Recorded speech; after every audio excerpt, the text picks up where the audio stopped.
In front of me is Infinix Note 40 Pro Plus, and today I would like to show you how you can set up app lock.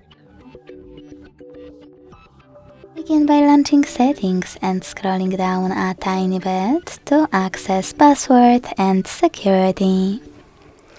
Then scroll all the way down and click on app lock.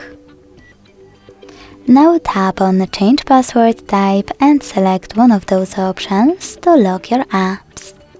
Pattern, numeric password or alphanumeric password. Wherever you decided to save your changes, hit OK. I will stick with pattern though. Now create your login method. Choose next step at the bottom right corner. Repeat it to confirm it and tap on OK. Now to link your account and make sure that even if you forget app lock, you will still get access to your apps, tap on sign in and link. If you don't want to do it now, select skip at the top right corner. Now to lock any app, you use gray switcher next to the chosen one.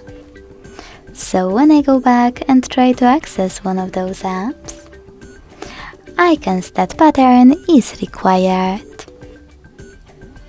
To disable app lock from any app, go back to the same settings, tap on app lock, enter it, and now use green switcher next to your app. Last but not least, to disable app lock completely, use this gear at the top right corner and tap on green switcher next to enable app lock. Then confirm your choice in the pop-up by tapping turn off. Thanks so much for watching. If you enjoyed this video, don't forget to leave a like, comment and subscribe. Bye!